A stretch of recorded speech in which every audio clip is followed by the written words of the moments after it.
جی السلام علیکم عزیز طلبہ طالبات، امید ہے کہ آپ خیریت سے ہوں گے۔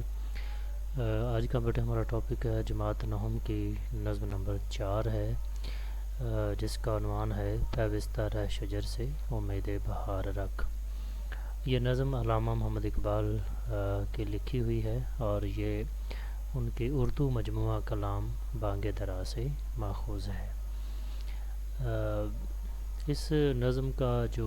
موضوع ہے یا اس میں جو پیغام دیا گیا ہے وہ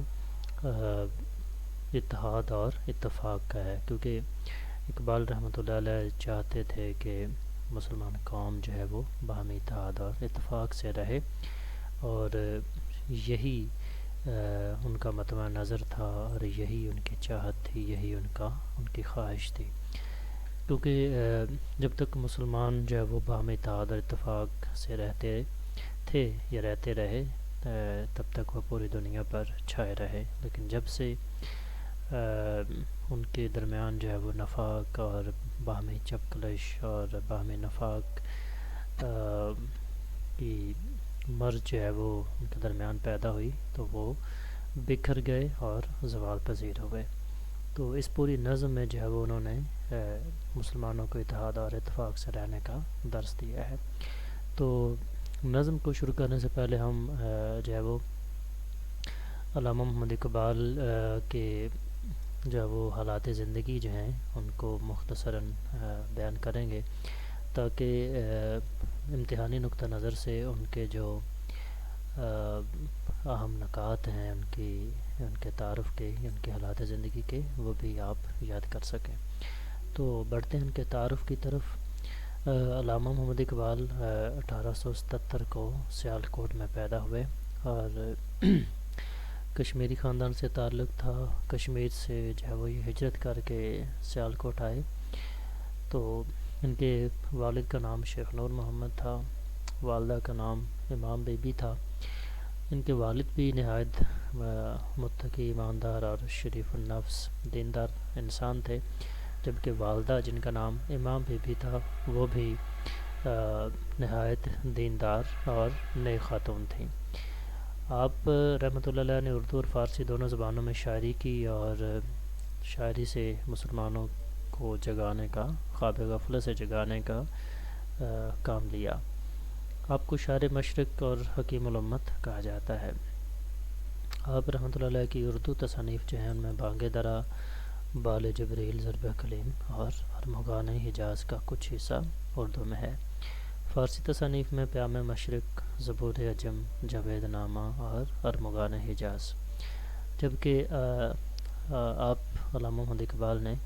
جرمنی سے میونخ یونیورسٹی جرمنی کی جو ہے اس میں اسے فلسفے میں پی ایچ ڈی کی اور 1938 میں وفات پا گئے۔ اور یہ ان کا مختصر سا تعارف تھا جو کہ امتحانی نقطہ نظر سے اہم ہے۔ ہم بڑھتے ہیں ان کے پہلے شعر کی طرف، جو کہ مطلع ہے، بلکہ جب مطلع اس کو ہم نہیں کہہ سکتے کیونکہ اس میں دونوں مصرے ہم قافیہ نہیں ہیں۔ تو پہلا شعر ہے جس میں انہوں نے اصل میں پوری نظم جو ہے اس کا میں تھوڑا سا تھیم آپ کو پہلے بتا دیتا ہوں کہ اقبال رحمۃ اللہ علیہ نے اس پوری نظم میں جو ہے وہ ایک ڈالی اور ایک شجر کی مثال دے کر قوم اور فرد کے تعلق کو جو ہے وہ بڑی خوبصورتی سے مثالی انداز میں بیان کیا ہے۔ کہتے ہیں کہ ڈالی گئی جو فصل خزاں میں شجر سے ٹوٹ، ممکن نہیں ہری ہو صحاب بہار سے۔ میننگ ذرا نوٹ کر لیجئے گا پہلے کہ ڈالی سے کیا مراد ہے۔ ڈالی کے معنی ہیں ٹہنی کے یا شاخ کے۔ فصل خزاں، فصل کہتے ہیں موسم کو اور خزاں مراد خزاں کا موسم۔ شجر درخت کو کہتے ہیں، اور اس کے بعد ہری ہونا مراد سرسبز ہونا یا سبز رنگ کی ہونا۔ صحاب کہتے ہیں بادلوں کو، تو صحاب بہار سے مراد بہار کے بادل، یعنی وہ بادل جو موسم بہار میں برستے ہیں۔ مفہوم ہے اس کا، جو شاخ خزاں کے موسم میں شجر سے الگ ہو گئی، موسم بہار کے بادل برسنے سے بھی وہ ہری بھری نہیں ہو سکتی۔ اس کے اہم نکات ہیں ڈالی، فصل خزاں، شجر اور سحاب بہار۔ علامہ محمد اقبال نے جب وہ ایک ڈالی اور شجر کی مثال دے کر بڑے خوبصورت انداز میں ایک فرد اور اس کی قوم کے درمیان جو تعلق کی اہمیت ہے اس کا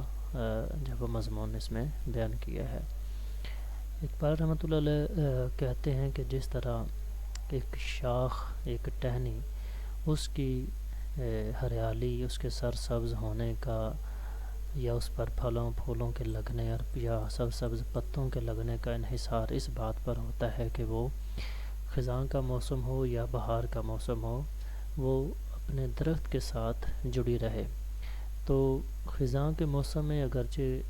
تھوڑے وقت کے لیے اس پر بھی خزاں کا موسم آئے گا کہ وہ پھلوں پھولوں سے پتوں سے خالی ہو جائے گی، لیکن وہ درخت سے جڑی رہے گی تو خزاں کا موسم گزر جائے گا، اور اس کے بعد پھر بہار کا موسم آئے گا جس میں وہ پھر سے سرسبز ہو جائے گی، اس پر پتے لگیں گے، سرسبز پتے لگیں گے، پھلوں پھولوں سے وہ لد جائے گی اور وہ پھر سے پر رونق ہو جائے گی۔ لیکن دونوں صورتوں میں کہ موسم خزاں کا ہو یا بہار کا، درخت کے ساتھ اس کا جڑا رہنا ضروری ہے اگر اس نے خوشحال رہنا ہے، اگر اس پر پھل پھولوں اور پتوں کے لگنے کی اسے خواہش ہے۔ تو اگر وہ موسم خزاں میں جو ہے وہ شجر سے ٹوٹ کر الگ ہو گئی کیونکہ اس نے یہ سمجھا کہ اب برا وقت ہے، تو اس نے درخت سے اپنا رابطہ توڑ لیا اور وہ ٹوٹ گئی، گر گئی، الگ ہو گئی، تو پھر ایسی شاخ جو ہے اس پر اگر موسم بہار تو کیا، موسم بہار میں برسنے والی بارشیں جو ہیں یا موسم بہار کے بادل جو ہے وہ بھی جتنی چاہیں بارشیں برسا لیں وہ کبھی ہری بھری نہیں ہو سکتی۔ اب علامہ محمد اقبال نے یہی منظر، یہی مفہوم جو ہے، یہی پیغام ایک فرد کو دیا ہے جو کہ قوم سے منسلک رہتا ہے، اور یقینی طور پر افراد جو ہیں وہ قوم کی اکائی ہوتے ہیں۔ ایک قوم جو ہے وہ افراد سے مل کر بنتی ہے، اور مجموعی طور پر جو ہے وہ ایک فرد کا جو ہے وہ قوم سے منسلک رہنا وہ اس کے انفرادی طور پر خوشحالی اور یا اس کی جو ہے وہ معاشی خوشحالی یا اس کی خوشی اور مسرت یا اس کے اچھے وقت کی دلیل ہے۔ اگر کوئی شخص جو ہے وہ یہ دیکھتا ہے کہ اس کی قوم پر برا وقت آ رہا ہے یا آ چکا ہے تو وہ اس سے دل برداشتہ ہو کر، اس سے گھبرا کر برے وقت میں اپنی قوم کا ساتھ چھوڑ دیتا ہے، تو اقبال اس شخص کے لیے ڈالی کا لفظ استعمال کرتے ہیں کہ جو فصل خزاں میں شجر سے ٹوٹ جاتی ہے، الگ ہو جاتی ہے۔ تو اس لیے اقبال نے شجر کا لفظ جو ہے وہ قوم کے لیے استعمال کیا۔ تو اقبال کہتے ہیں کہ برے وقت میں اگر کوئی شخص جو ہے وہ دل برداشتہ ہو کر، گھبرا کر، اکتا کر یا ڈر کر جو ہے وہ یہ حوصلہ ہار کر اپنے قوم سے الگ ہو جاتا ہے تو خزاں کا موسم تو گزر جائے گا، اور خزاں کے موسم کے گزر جانے کے بعد وہ قوم جو ہے وہ یہ برا وقت گزر جانے کے بعد وہ قوم مجموعی طور پر پھر سے خوشحال ہو جائے گی۔ لیکن وہ شخص جو برے وقت میں قوم کو چھوڑ گیا، الگ ہو گیا، اس شخص پر جو ہے وہ قوم کے اوپر جو ہے وہ دوبارہ بہار آنے یا اچھا وقت آنے کا کوئی اثر نہیں ہوگا، اور وہ شخص جو ہے وہ جو بھی حیلہ بہانہ، جو بھی کوشش کر لے، وہ شخص کبھی جو ہے وہ اہمیت یا وہ قدر و منزلت، وہ وقت، وہ خوشحالی یا مسرت، خوشی حاصل نہیں کر سکتا جو قوم کے اندر رہ کر اسے اہمیت، خوشی، مسرت حاصل تھی۔ اس لیے جب اقبال نے بھی اپنی قوم کو کے افراد کو باہمی اتفاق اور اتحاد سے رہنے کا درس دیا ہے۔ قرآن مجید میں اللہ پاک فرماتے ہیں وَاعْتَصِمُوا بِحَبْلِ اللَّهِ جَمِيعًا وَلَا تَفَرَّقُوا، کہ اللہ کی رسی کو مضبوطی سے تھامے رہو اور تفرقے میں نہ پڑو۔ اور یہی بات ہے کہ مسلمان کے جو اکٹھے رہنے یا قوم سے منسلک رہنے رکھنے کی جو اس کی واحد ایک چیز ہے، ایک واحد ذریعہ ہے، وہ اس کا مذہب ہے، کہ جب تک وہ ایک کتاب اور ایک سنت، ایک رسول کی پیروی کرتے ہیں تو وہ اپنے مذہب سے، اپنے ملت کے ساتھ منسلک رہتے ہیں۔ جب اس کا جو وہ مذہب سے تعلق یا رشتہ کمزور پڑتا ہے تو وہ پھر قوم کے ساتھ بھی اس کا تعلق کمزور پڑ جاتا ہے، اور وہ اتحاد اور اتفاق سے کی جو لڑی ہے اس سے نکل جاتا ہے۔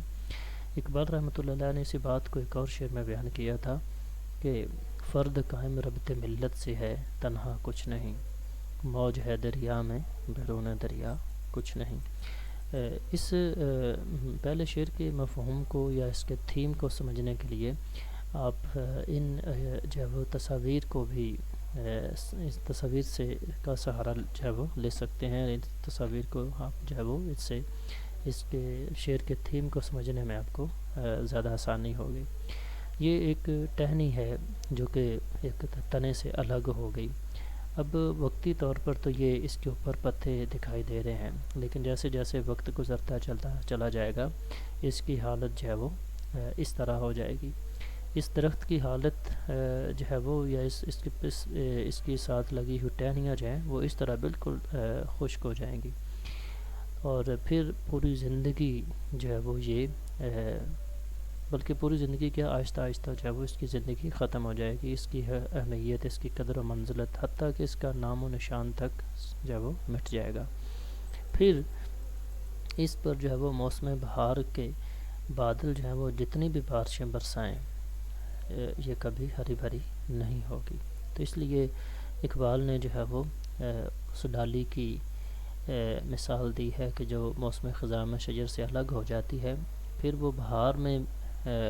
بھی ہری بھری نہیں ہوگی، اور نہ ہی موسم بہار کے بادلوں کی بارشیں اس پر اثر انداز ہوں گی۔ دوسرا شعر جی کہتے ہیں، ہے لازوال عہد خزاں اس کے واسطے، کچھ واسطہ نہیں ہے اسے برگ و بار سے۔ لازوال کے معنی ہیں ہمیشہ رہنا، لیکن یہاں لازوال سے مراد کہ جو چیز لمبے عرصے کے لیے چھا جائے یا قابض ہو جائے۔ تو عہد خزاں کے معنی ہیں خزاں کا عہد یا خزاں کا موسم یا خزاں کا دور، کچھ واسطہ نہیں ہے اسے برگ و بار سے۔ واسطے کے معنی ہے تعلق، ناتا، رشتہ۔ برگ و بار مرکب عطفی ہے، برگ کہتے ہیں پتوں کو، بار کہتے ہیں پھلوں کو۔ تو اس کا مفہوم ہے کہ جو ٹہنی، وہی ٹہنی یا ڈالی جس کا نام پہلے شعر میں اقبال نے استعمال کیا، کہ وہ ڈالی یا وہ ٹہنی جو درخت سے ٹوٹ کر گر گئی، اس پر ٹوٹ کر گرنے کے بعد اس پر خزاں کا دور ہمیشہ کے لیے چھا جائے گا، اور پھلوں پھولوں سے بھی اس کا تعلق ختم ہو جائے گا۔ اس کے اہم نکات لازوال ہے اور عہد خزاں اور پھر برگ و بار۔ دیکھیں وہ ٹہنی جس کی مثال اقبال نے پہلے شعر میں دی، کہتے ہیں کہ اگر وہ کوئی ٹہنی جب موسم خزاں میں یا برے وقت میں درخت سے ٹوٹ کر گر گئی، اس ٹہنی کا جو ہے وہ جیسے ہی درخت سے رابطہ، تعلق، ناتا ختم ہوا، اب اس ٹہنی پر خزاں کا دور ہمیشہ کے لیے مسلط ہو گیا، کبھی اس پر جو ہے وہ خزاں کا دور ختم نہیں ہوگا، جبکہ وہ ٹہنیاں جو درخت سے جڑی رہیں ان پر خزاں کا دور جو ہے وہ وقت گزرنے کے ساتھ ختم ہو جائے گا، اور اس پر پھر بہار آئے گی، اور وہ پھر سے پھل پھول اور پتے ان پر لگیں گے اور وہ ہری بھری ہو جائیں گی۔ اسی طرح اقبال کہتے ہیں کہ وہ شخص جو ایک بار قوم سے نکل گیا، ملت سے اس نے رابطہ توڑ دیا، الگ ہو گیا، وقت آنے پر قوم تو پھر سے دوبارہ عروج حاصل کر لے گی، قوم پھر سے دوبارہ خوشحال اور پرمسرت لمحات جو ہے وہ اس کے نصیب میں پھر سے آ جائیں گے، اور وہ پھر سے اپنا کھویا ہوا وقار عروج حاصل کر لے گی۔ لیکن وہ شخص جو اپنی ملت سے الگ ہو گیا، جس نے اپنے ملت سے رابطہ ختم کر لیا، ناتا توڑ لیا، وہ شخص کبھی جو ہے وہ اس پر کبھی عروج نہیں آئے گا، اس پر اب زوال ہمیشہ کے لیے چھا جائے گا، اور اس شخص کا تعلق جو ہے وہ قوم کے مجموعی فائدے، خوشی، مسرت یا خوشحالی سے ہرگز نہیں ہوگا۔ بالکل اس ٹہنی کی طرح کہ جو ٹہنی درخت سے ٹوٹ کر گر گئی، الگ ہو گئی، پھر اس پر کبھی پھل پھول اور پتے نہیں لگیں گے، چاہے جتنا بھی اس پر پانی برسایا جائے، جتنے بھی موسم بہار گزریں، اس کا موسم بہار سے کوئی تعلق، کوئی لینا دینا نہیں رہے گا۔ نبی اکرم صلی اللہ علیہ وسلم کی ایک حدیث مبارکہ ہے کہ وسلم نے فرمایا کہ مسلمان دیوار کی مانند ہیں، جس کی ہر اینٹ دوسری اینٹ کو تقویت پہنچاتی ہے یا تقویت دیتی ہے۔ اقبال رحمۃ اللہ علیہ نے ایک بند میں جو ہے وہ مسلمان قوم کے باہمی اتحاد اور اتفاق کا ذکر کچھ اس طرح سے کیا: منفعت ایک ہے اس قوم کی، نقصان بھی ایک۔ منفعت کے معنی ہے نفع کے۔ ایک ہی سب کا نبی، دین بھی، ایمان بھی ایک، حرم پاک بھی، اللہ بھی، قرآن بھی ایک، کچھ بڑی بات تھی ہوتے جو مسلمان بھی ایک۔ تو اقبال رحمۃ اللہ علیہ نے اس شعر میں بھی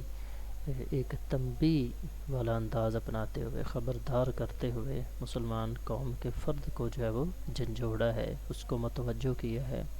کہ خبردار، اگر تو قوم سے الگ ہوا، اگر تو نے ملت سے ناطہ کمزور کیا یا ناطہ توڑا، اگر تو نے ملت سے جو ہے وہ اپنا آپ الگ کر لیا، تو پھر تیرا بھی حشر جو ہے، تیرا بھی انجام اس ڈالی سے کچھ الگ نہیں ہوگا۔ تیسرا شعر جی کہتے ہیں، یہ جو ایک ابھی ہم نے دوسرا شعر پڑھا، اس کی تھیم کو جو ہے وہ ان تصاویر سے کی مدد سے آپ زیادہ آسانی سے سمجھ سکتے ہیں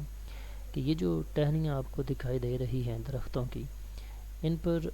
خزاں کا موسم ہے، اگرچہ ان پر کچھ پتے ابھی موجود ہیں لیکن وہ خشک ہیں، جو کہ ابھی وقت آنے پر کچھ لمحوں بعد گر جائیں گے، یہ ٹہنیاں ٹنڈ منڈ ہو جائیں گی، لیکن یہ ٹہنیاں اس خزاں کے موسم میں بھی گری نہیں، ٹوٹی نہیں، بلکہ اپنے درختوں کے ساتھ منسلک ہیں، اور اس لیے وقت آنے پر جب یہ خزاں کا موسم گزرے گا تو یہ پھر سے ان پر پھول لگیں گے، پھر سے یہ پتوں سے ڈھک جائیں گی، بھر جائیں گی، پھر سے ان پر پھل لگیں گے، اور یہ ہری بھری اور خوبصورت اور دلکش دکھائی دیں گی۔ تو اسی طرح ایک فرد جو ہے وہ جب اچھے برے حالات میں، ہر طرح کے حالات میں قوم سے جڑا رہتا ہے، الگ نہیں ہوتا، تو برا وقت گزرنے کے بعد وہ بھی قوم کے ساتھ پھر سے دوبارہ خوشحال ہو جاتا ہے۔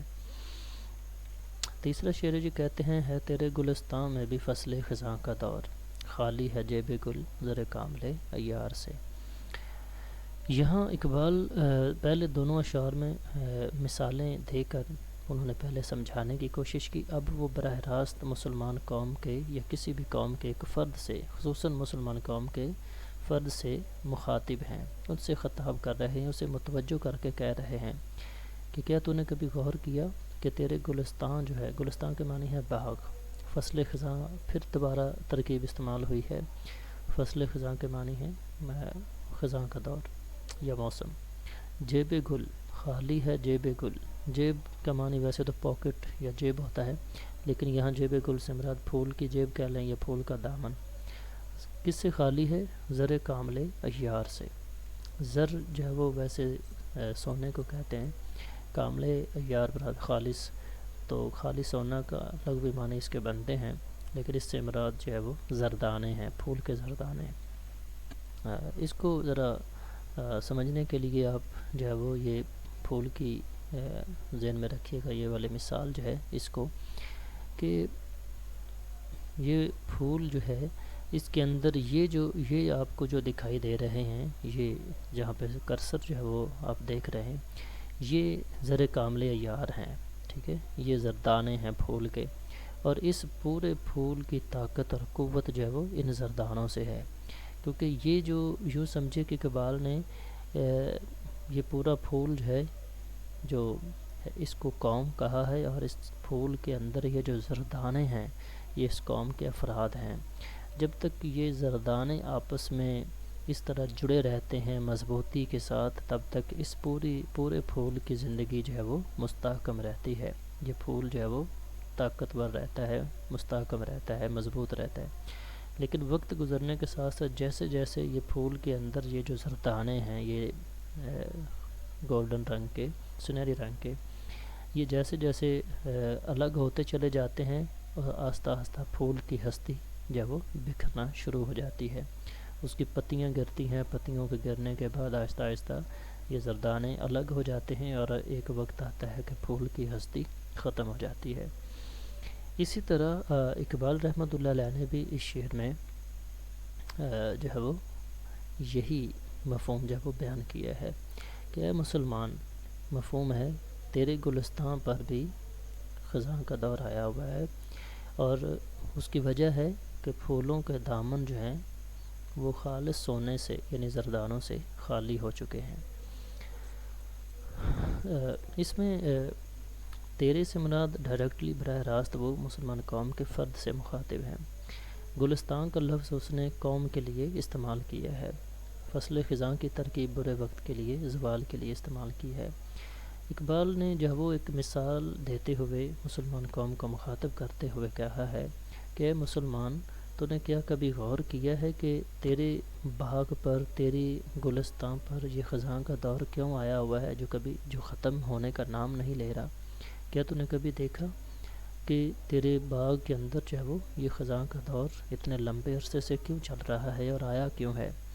تو دوسرے مصرعے میں انہوں نے اس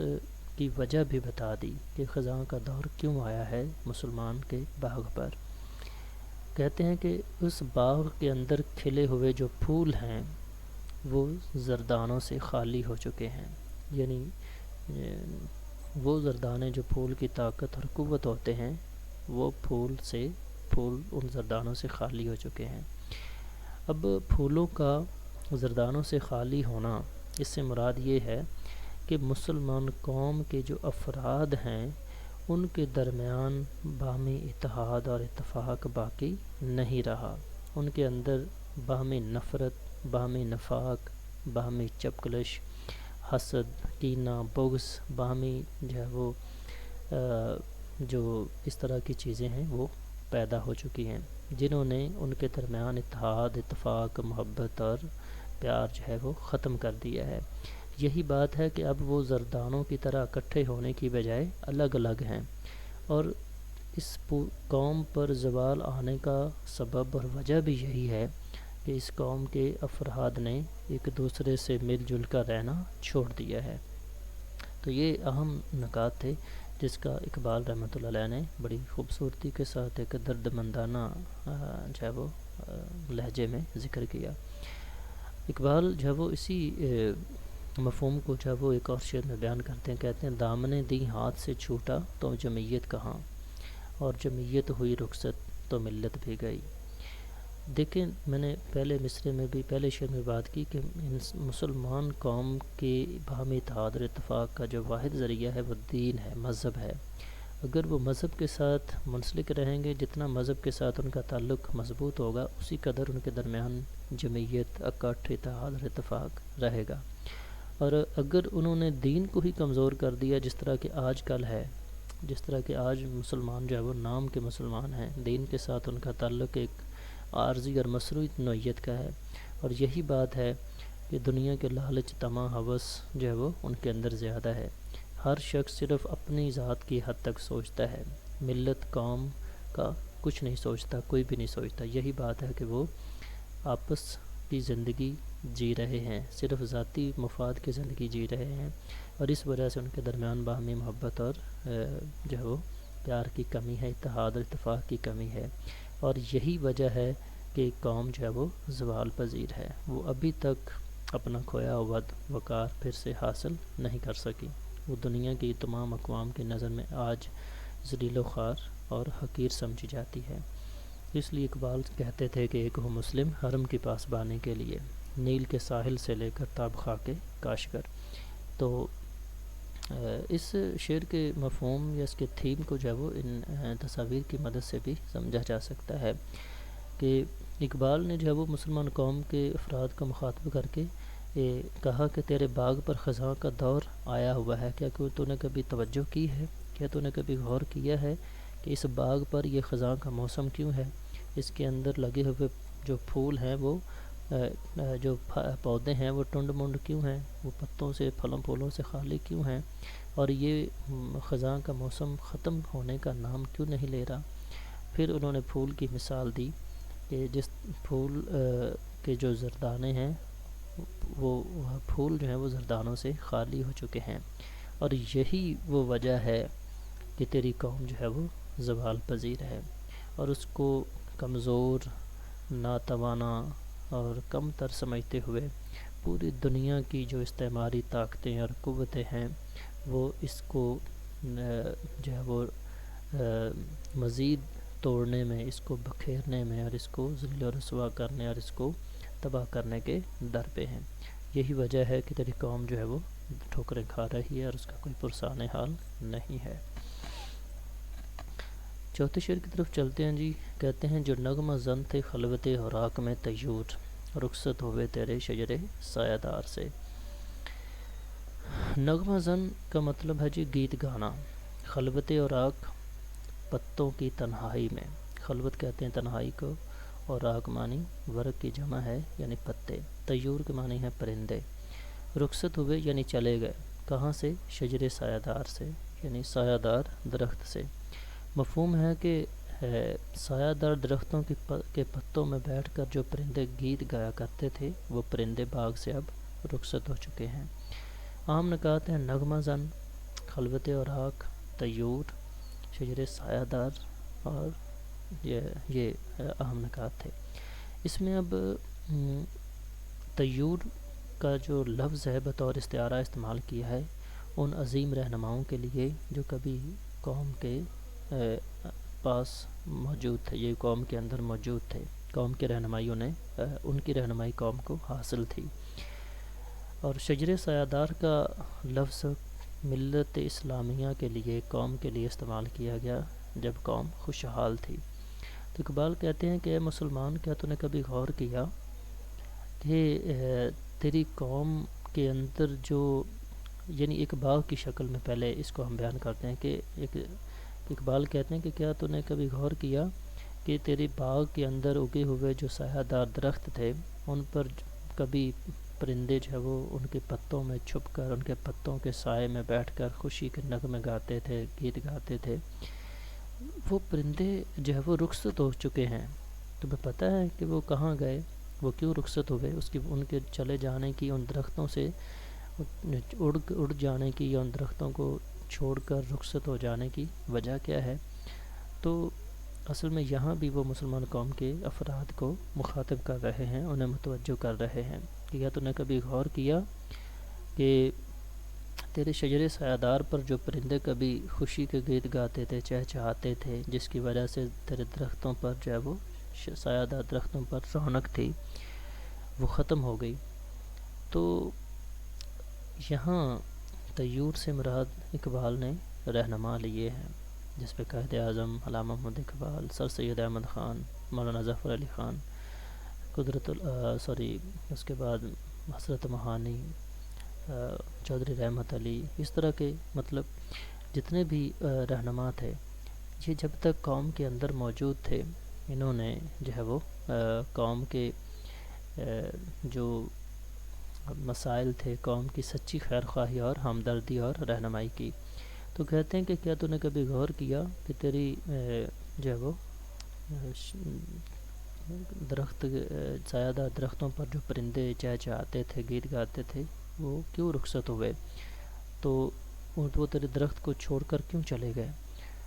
تو کیا ان جو ہے وہ طیور کے لفظ استعمال کرتے ہوئے انہوں نے اصل میں ان جو ہے وہ رہبروں کی، ان رہنماؤں کی، سچے خیر خواہوں یعنی قوم کے رہبروں کی طرف اشارہ کیا ہے کہ جب تک یہ لوگ جو ہے وہ قوم کی رہنمائی کرتے رہے، جب تک ان کی رہنمائی قوم کو میسر تھی، یہ خیر خواہی اور سچی ہمدردی کے تحت جو ہے وہ قوم کی رہنمائی کرتے تھے، اور یہی وجہ تھی کہ قوم جو ہے وہ سرسبز رہی، خوشحال رہی، اور قوم عروج اور ترقی پر رہی، وہ آگے بڑھتی رہی۔ لیکن جب سے ان رہنماؤں کی رہنمائی سے قوم جو ہے وہ محروم ہوئی، اور بعد میں جو ہے وہ کوئی ایسا رہبر، کوئی رہنما میسر ہی نہیں آیا، تو یہی وجہ ہے کہ تیری قوم جو ہے وہ پھر سے زوال پذیر ہے۔ اس لیے جو ہے ایک شاعر نے کہا کہ عہد گل ختم ہوا، ٹوٹ گیا ساز چمن، اڑ گئے ڈالیوں سے زمزماں پرداز چمن۔ اقبال کہتے ہیں تھے تو آبا وہ تمہارے ہی، مگر تم کیا ہو، ہاتھ پہ ہاتھ دھرے منتظر فردا ہو۔ پھر کہتے ہیں وہ زمانے میں معزز تھے مسلمان ہو کر، تم خوار ہوئے تارک قرآن ہو کر۔ تو یہ تھا چوتھا شعر، اور اس کے تھیم کو جو ہے وہ آسانی سے آپ تصاویر کی مدد سے بھی سمجھ سکتے ہیں کہ سرسبز درخت پر بیٹھے ہوئے پرندے کبھی چہچہاتے تھے، لیکن ایک وقت آیا کہ ان پرندوں نے ان سرسبز درختوں کو چھوڑ دیا، وہ درختوں سے اڑ گئے، اور یہی وجہ ہے کہ اب ان درختوں سے پرندوں کے چلے جانے پر درختوں کی رونق ماند پڑ گئی ہے، ان کی اہمیت قدر و منزلت کم ہو گئی ہے۔ یہی وجہ ہے کہ ان رہنماؤں کے مسلم قوم سے چلے جانے پر اب قوم سچی خیر خواہی اور سچی رہنمائی سے محروم ہو گئی ہے، جس سے اس کی قدر و منزلت کم ہو گئی ہے۔ پانچواں شعر جی کہتے ہیں شاخ بریدہ سے سبک اندوز ہو کہ تو نا آشنا ہے قاعدہ روزگار سے۔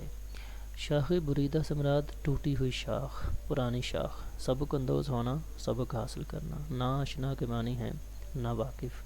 قاعدہ روزگار اس سے مراد زمانے کا قانون یا دنیا کا اصول۔ مفہوم ہے کہ مسلمان تجھے درخت سے ٹوٹی ہوئی شاخ سے سبق حاصل کرنا چاہیے، مجھے افسوس ہے کہ تو زمانے کے اصولوں سے واقف نہیں۔ اہم نکات ہیں جی شاخ بریدہ، سبق اندوز ہونا، نا آشنا اور قاعدہ روزگار۔ اقبال رحمۃ اللہ علیہ نے جس شاخ اور ٹہنی یا ڈالی کی مثال شروع میں دی تھی، اسی کے متعلق اب وہ پھر سے اس کے وجود، اس کی ہستی کی طرف اشارہ کر کے مسلمان کو مخاطب کرتے ہوئے کہتے ہیں کہ اے مسلمان، تجھے اس ٹوٹی ہوئی شاخ یا ٹہنی سے سبق حاصل کرنا چاہیے کہ اس نے اپنے درخت سے ناطہ یا رابطہ ختم کیا، تو اس کا انجام کیا ہوا، اور یہی انجام تیرا بھی ہوگا، کیونکہ تو دنیا کے قاعدے سے یا اصولوں سے واقف نہیں۔ دنیا کا قاعدہ یا اصول یہ ہے کہ دنیا ہمیشہ مل کر چلنے والوں کا، مل کر رہنے والوں کا، یا باہمی اتحاد اور اتفاق سے رہنے والوں کا ساتھ دیتی ہے، اور دنیا انہی کے ساتھ چلتی ہے، انہی کی قدر کرتی ہے، انہی کی عزت کرتی ہے۔ تو اس لیے تجھے اس ٹوٹی ہوئی شاخ سے سبق اندوز ہونا چاہیے، سبق حاصل کرنا چاہیے، عبرت حاصل کرنی چاہیے، اور قوم سے ناطہ نہیں توڑنا چاہیے۔ اقبال نے جو ہے وہ ایک اور خوبصورت انداز میں اس بات کو بیان کیا، کہتے ہیں کہ جو ابھی موجودہ حالت ہے قوم کی، اس کے پیش نظر وہ کہتے ہیں کہ فرقہ بندی ہے کہیں تو کہیں ذاتیں ہیں، کیا زمانے میں پنپنے کی یہی باتیں ہیں۔ پھر کہا کہ اپنی ملت پر قیاس اقوام مغرب سے نہ کر، خاص ہے ترکیب میں قوم رسول ہاشمی، ان کی جمعیت کا ہے ملک و نسب پر انحصار، قوت مذہب سے مستحکم ہے جمعیت تیری۔ تو اس لیے جو ہے وہ اقبال رحمۃ اللہ علیہ جو ہے وہ اس ٹوٹی ہوئی شاخ سے مسلمان کو عبرت حاصل کرنے، سبق حاصل کرنے کا پیغام دیتے ہیں کہ اگر تو نے اس ٹوٹی ہوئی شاخ سے سبق حاصل نہ کیا تو پھر تیرا انجام بھی یہی ہوگا جو ان تصاویر میں تم دیکھ رہے ہو، کہ کس طرح جب مسلمان قوم جو ہے وہ بکھری، باہمی نفاق کا شکار ہوئی، تو طاقتور استعماری قوتوں نے، طاقتور ممالک نے یا قوموں نے کس طرح ان کا شیرازہ بکھیر دیا، کس طرح انہیں تباہ و برباد کیا اور انہیں جو ہے وہ نیست و نابود کرنے کی کوشش کی۔ اس لیے تمہیں اس ٹوٹی ہوئی شاخ کے انجام کو دیکھنا چاہیے، اس کی ہستی اور وجود سے سبق حاصل کرنا چاہیے۔ آخری شعر ہے جی، کہتے ہیں ملت کے ساتھ رابطہ استوار رکھ، پوستہ رہ شجر سے امید بہار رکھ۔ کیا مسلمان تو اپنی ملت کے ساتھ اپنا تعلق قائم رکھ، ملت سے تعلق استوار کر کے ہی تو اپنی خوشحالی اور ترقی کی امید کر سکتا ہے۔ ملت کا لفظ خصوصاً اقبال نے مسلمان قوم کے لیے استعمال کیا، اور استوار رکھنا کا مطلب ہوتا ہے قائم رکھنا، مضبوط رکھنا۔ تو پیوستہ رہنا کا مطلب ہے جڑے رہنا، منسلک رہنا۔ شجر درخت، امید بہار سے برات بہار کی امید، خوشحالی کی امید۔ تو یہ اہم نکات ہیں: ملت، رابطہ استوار کرنا، شجر سے پیوستہ رہنا اور امید بہار رکھنا۔ دیکھیں اقبال نے جاتے جاتے جو ہے وہ آخری شعر میں پھر سے مسلمان قوم کو جو ہے وہ ڈھالی اور شجر کی مثال دے کر پیغام دے دیا، بات سمجھا دی کہ اگر تو چاہتا ہے کہ خوشحال رہے، خوش رہے، عزت اور وقار کے ساتھ دنیا کے اقوام کے درمیان زندگی گزارے، تو اس کے لیے تجھے درخت سے جڑی ہوئی ٹہنی سے سبق حاصل کرنا چاہیے، اس کو دیکھنا چاہیے، کیونکہ جس طرح ٹہنی جو ہے وہ درخت کے ساتھ جڑی رہ کر خزاں کا موسم گزارنے کے بعد خوشحال ہو جاتی ہے، سرسبز ہو جاتی ہے، اسی طرح تو بھی اگر چاہتا ہے کہ تو بھی خوشحال ہو، تجھے بھی خوشی اور مسرت اور عزت کی زندگی تجھے بھی میسر ہو، یا تو عزت کی زندگی گزارے، تو اس کے لیے ایک ہی شرط ہے کہ تو اپنے ملت کے ساتھ جتنا ہو سکے اپنے تعلق کو، اپنے ناطے کو، اپنے رشتے کو مضبوط کر۔ یہی تیری خوشحالی اور کامیابی کا راستہ ہے۔ آخر میں جب وہی اقبال کا شعر کے جس میں انہوں نے کہا فرد قائم ربط ملت سے ہے تنہا کچھ نہیں، موج ہے دریا میں بیرون دریا کچھ نہیں۔ تو اس لیے قوم کی بہتری، اس کی بھلائی اسی میں ہے فرد کی، کہ وہ قوم کے ساتھ جڑا رہے، منسلک رہے اور خوشحال رہے۔ اس کے لیے جو ہے وہ ان تصاویر کی مدد سے بھی آپ اس کے تھیم کو سمجھ سکتے ہیں۔ جب تک یہ دونوں ہاتھ جو ہے وہ، یہ دونوں ہاتھ سے مراد قوم اور فرد کا ہاتھ ایک دوسرے کے ہاتھ میں ہوگا، مضبوط ہوگا، تو قوم جو ہے وہ خوشحال رہے گی۔ قوم باہمی اتحاد اور اتفاق کا مظاہرہ کرے گی تو وہ خوشحال رہے گی۔ پھر اس کے لیے خوشحالی ہے، آسانیاں ہیں، عروج ہے، ترقی ہے، مسرت ہے۔ اس لیے اقبال نے جو ہے وہ قوم کے افراد کو ملت کے ساتھ رابطہ مضبوط سے مضبوط تر کرنے کی اس میں جو ہے وہ بات کی ہے، اسے تلقین کی ہے۔ یہ تھی بیٹے آپ کی چوتھی نظم۔ امید ہے کہ آپ نے اس کے اشعار کے تشریح کو، مفہوم کو آسانی سے جو ہے وہ سمجھ لیا ہوگا۔ اب آپ مشقی سوالات کی طرف چلتے ہیں۔ اقبال نے ڈالی اور شجر سے کیا مراد لیا ہے؟ اقبال نے ڈالی سے فرد، جبکہ شجر سے پوری قوم مراد لی ہے۔ عہد خزاں کس کے واسطے لازوال ہے؟ جو شاخ درخت سے کٹ جاتی ہے خزاں کے موسم میں، اس کے واسطے عہد خزاں لازوال ہے۔ کس کے گلستان میں فصل خزاں کا دور ہے؟ مسلمانوں کے گلستان میں فصل خزاں کا دور ہے۔ جیب گل کس چیز سے خالی ہے؟ جیب گل زر کاملے عیار سے خالی ہے۔ خلوت اور آنکھ میں کون سا نغمہ زن تھے؟ خلوت اور آنکھ میں طیور نغمہ زن تھے۔ اس کے بعد جی ہمیں کس چیز سے سبق اندوز ہونا چاہیے؟ ہمیں شاخ بریدہ سے سبق اندوز ہونا چاہیے۔ امید بہار کے لیے کس بات کی ضرورت ہے؟ امید بہار کے لیے شجر سے پیوستہ رہنے کی ضرورت ہے۔ تو یہ تھے بیٹے مشقی سوالات، شارٹ آنسر، جن کے ہم نے ابھی جواب دیکھے۔ امید ہے کہ آپ کو ان کو یاد کرنے میں آسانی ہوگی۔ آج کے لیے اتنا ہی تھا۔ اپنا خیال رکھنا، انشاءاللہ اگلے لیکچر میں ملاقات ہوگی۔ چینل کو سبسکرائب کرنا مت بھولیے گا، اور تب کے لیے اللہ حافظ۔